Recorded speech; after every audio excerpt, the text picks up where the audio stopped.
And this video is brought to you by the Kraum Ironworks engineering firm. With an industry's leading rate of 75% of our buildings still standing upon completion. Let KCI tackle your next construction project. Hey gang, and welcome back. Just so you know, you can use the promo code MTGMudsta, all caps, one word, at FlipsideGaming.com to get 10% off orders $10 or more. You can also use the promo code at Original Magic Art on everything except for paintings. And finally, you can use the code at mtg.multizone.ca to get 10% off of your orders of singles. Using the code will help you save some money and help out the channel at the same time. Today's game is a special one for 3 reasons. The first one being that I filmed it at Comic Connection in Oakville, Ontario. This is my comic book shop. I've been going there since I was 8 years old, and it's frankly one of the coolest things that I've been able to do since having a channel. Secondly, I got to meet Tymna from MTG Goldfish in person, and he's just as nice as he seems, and we got to play a bunch of EDH games. And lastly, I've had 2 new overlays designed, and I'll be demoing the first one in today's game. The next one will be coming out on Monday, so let me know which of the 2 you prefer. Today's game has Tymna playing his Zedruu deck, keeping Sphere of the Sun, Hour of Revelation, Puga's Mischief, Pyromancer's Swath, Plains, Command Tower, and Flooded Strand. I am playing the many-faced Mistform Ultimus, keeping Curse of the Swine, Rhystic Study, Nykthos, Loxodon Warhammer, an Island, Scavenger Grounds, and Sword of the Anime. Chris, who's new to the channel, is playing his newly made Grismold deck, keeping Vampiric Tutor, Michaeloth, Command Tower, Skullclamp, Karn's Bastion, Genesis Chamber, and Pestilence. Last but not least, we have CJ, who's an employee of the store, playing his Tymna and Kraum deck. He keeps Sulphur Falls, Bloodstained Mire, Godless Shrine, Thousand Year Storm, Lava Spike, Mystical Tutor, and Reach Through the Mists. Chris wins the die roll and starts us off. Chris plays a Command Tower and taps it, casting Skullclamp. I play an Island and pass. Tymna plays a Flooded Strand, passing. CJ plays a Bloodstained Mire and also passes. As Chris draws, Tymna takes the time to crack his Strand. Chris then plays a Llanowar Wastes and pays 2 for Genesis Chamber. He passes, with Tymna settling on a Sacred Foundry. I play a Scavenger Grounds and cast Sword of the Anime. Tymna plays a Command Tower and passes.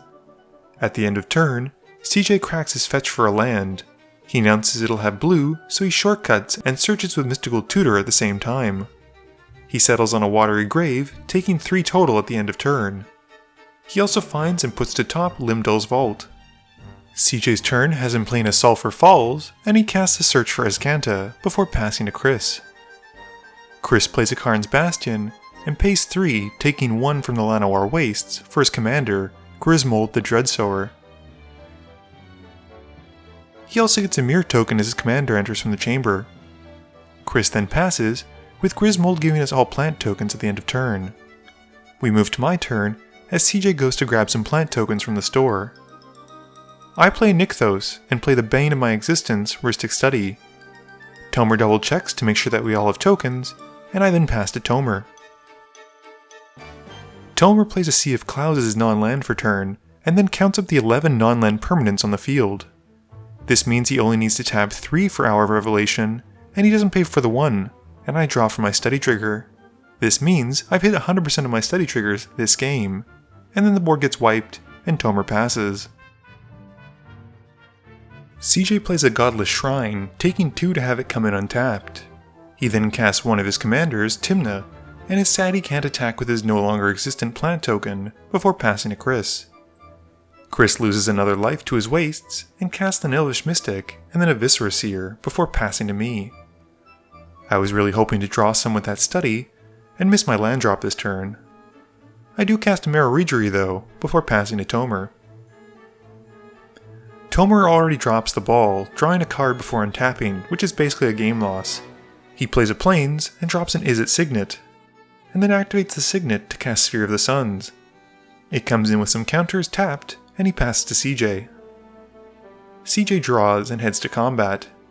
He swings Tymna at Tymna for 2, gaining 2 life. In his post-combat main phase, he loses 1 life to Tymna's ability to draw a card. CJ then plays a tapped Hollowed Fountain and passes. Chris loses 2 life as an overgrown tomb comes in untapped. He taps out again to drop Grismold, and at the end of his turn, we all gain a plant token. I play an island, and play a new addition to my deck, Birthing Boughs. CJ nicely asks if I need the token, but I show him that I've come to party, and I pass to Tomer. Tomer plays an island and casts Zedruu in his main phase. He decides to do nothing else with his mana, and passes. CJ draws, and heads to combat. He swings the plant and Tymna at me. I block Tymna with my plant token, and take 1 from the unblocked plant token, while CJ gains 2 life from Tymna. With the plant token dying, Grismold gains a +1/+1 counter. CJ then pays 1 life in his second main phase to draw a card with Tymna's ability. He plays a Plains and brings out Kraum in his second main phase. At the end of turn, Chris sacrifices his plant token to Viscera Seer, which gives Grismold another counter. He gets to scry 1 and bottoms the card. Chris draws for turn and plays a Swamp. 2 mana gets him a Blood Artist in his main phase, and he passes turn, giving everyone a plant token. I draw and cast Curse of the Swine, putting 2 into the X. I target the Blood Artist and Viscera Seer because I smell a combo. Chris sacrifices the Artist with a spell in the stack, draining me for 1, and decides to let the Viscera Seer go to exile in a bold move. I give him a Piggy token, and then pass turn. At the end of turn, because I've done something good, Tomer gives me a gold star, which looks remarkably like a hand-me-down plant token. Tomer gains 1 life on his upkeep, and draws a card from Zedruu's trigger, before drawing for turn. He casts an Azorius Signet, and then a Boros Signet, confirming my suspicion that he's playing a Signet tribal deck. Tomer then drops Puka's Mischief before passing turn. CJ draws and heads to combat. He swings Kraum at Chris in the air for 4, and loses 1 life in his post-combat main phase to draw with Tymna. CJ then plays a Steam Vents, untapped might I add, losing 2 life as it comes in untapped, and fully aware of the hate that'll get him, drops a 1000-Year Storm.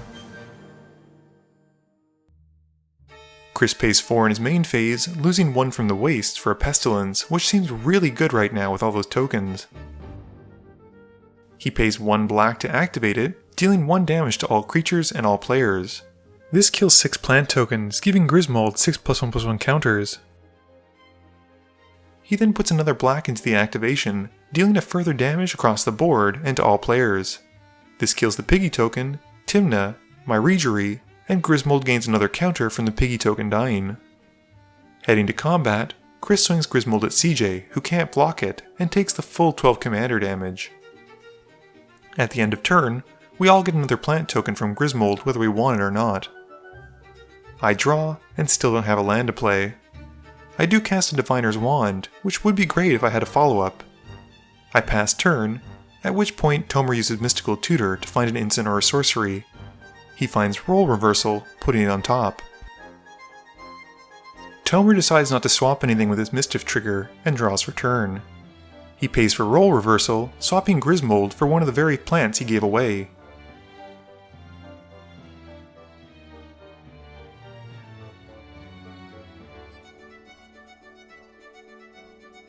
Tomer then drops Pyromancer's Swath, and activates his commander to have her give away the enchantment to CJ. Tomer then moves to his end step, and CJ sadly has to dump his hand. Also, Grismold triggers at Tomer's end step, giving everyone another plant token. CJ's pretty disappointed that he won't be able to show us all his sweet arcane spells this coming turn.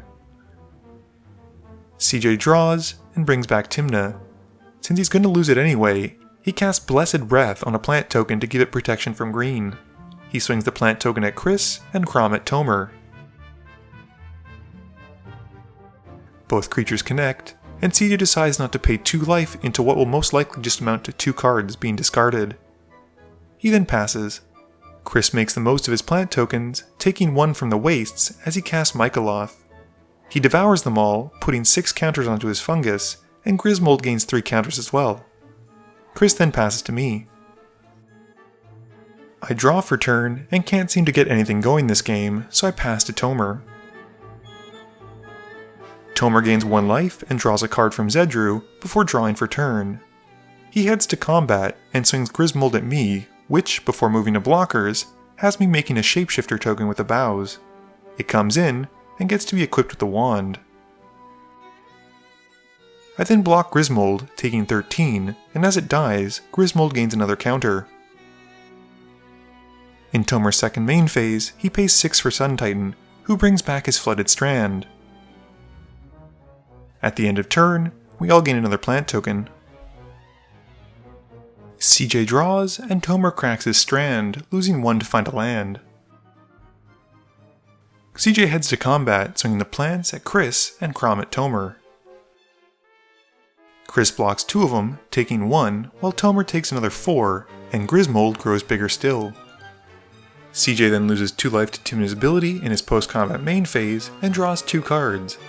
He plays a Wooded Foothills, and Tomer settles on a plateau. CJ has found his answer though, with a Tashari's Grasp, destroying the swath and gaining 3 life. On Chris's upkeep, he gains 6 Saproling tokens and drops an Elves of the Deep Shadow. We then see a Whispersilk Cloak, and Chris passes.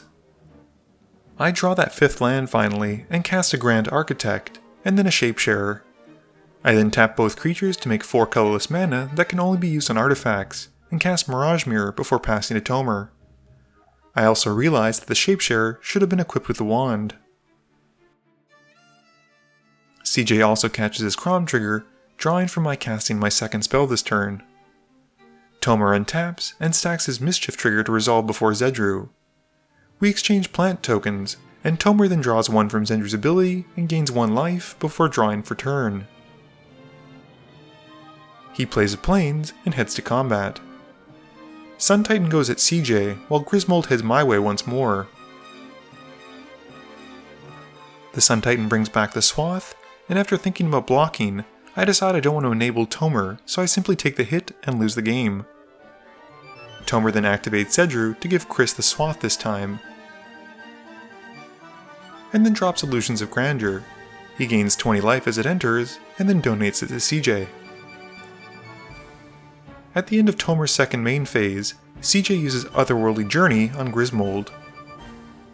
He comes back a second later as we move to the end step, but this time back under Chris's control and significantly smaller. Chris also has to discard his hand. CJ pays 2 to the cumulative upkeep to the illusions on his upkeep, and heads to combat. He swings Kraum at Tomer and Tymna at Chris. Both players take the hit, with CJ gaining 2 life, and then paying 2 in his post-combat main phase to draw 2.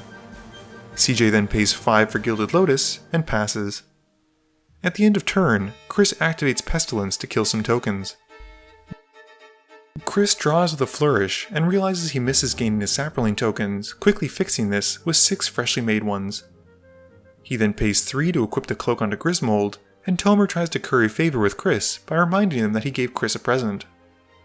Heading to combat, Grismold goes at Tomer, and the Mycoloth heads at CJ. Both of the fellows take the hit. At the end of turn, the table shows off their green thumb by all making a plant token. Tomer untaps, counting up his permanents under other people's control.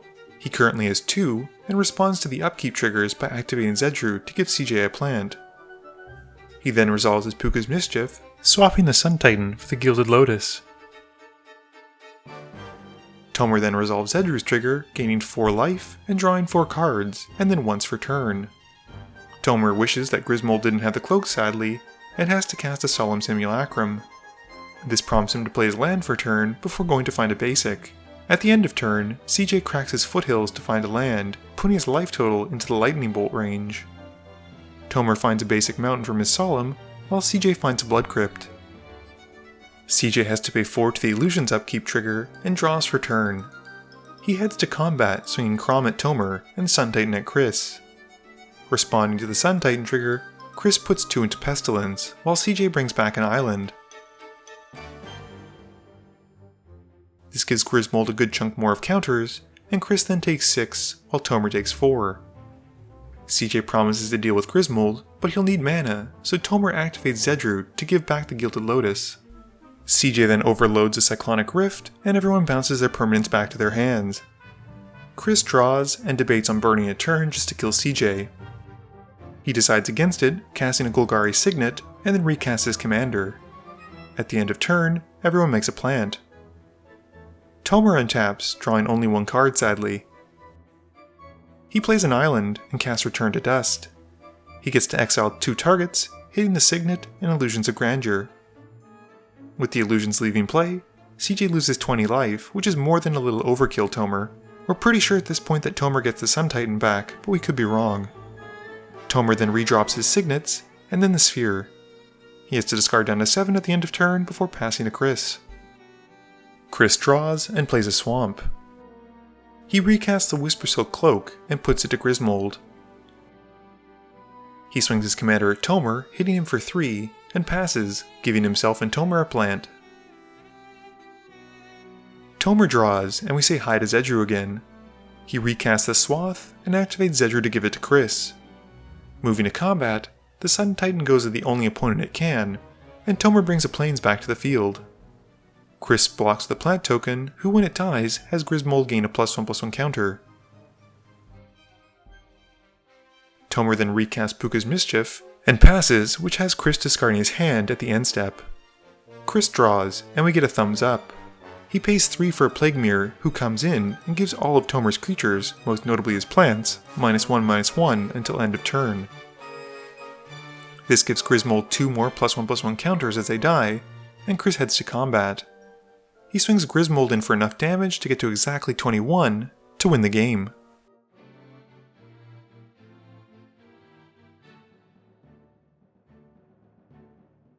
Game review time. My goodness, did this game give me a lot of food for thought. I'd always been very dismissive of any Zedruu deck that played the punish cards that you donate away.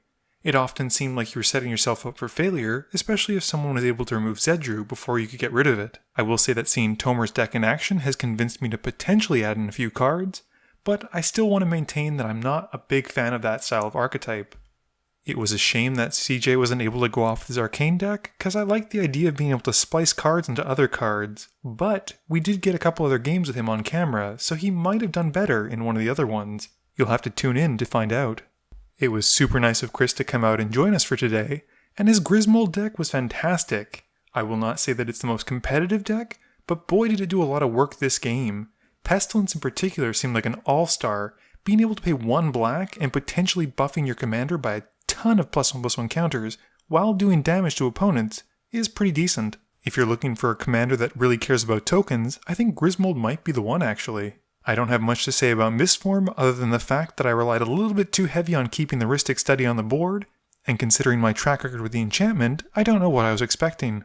Please be sure to tune in every Monday and Thursday at 11 AM Eastern Standard Time for a guaranteed new video. You can also follow me on Twitter at MTGMudsta. You can find me on Facebook at facebook.com/MTGMudsta. And lastly, you can check me out when I stream at twitch.tv/MTGMudsta. This video is brought to you in support by my patrons. If you're looking for a way to help out the channel, please be sure to visit the link below. Thank you all for watching this video, and don't forget, friends are just opponents you haven't eliminated yet.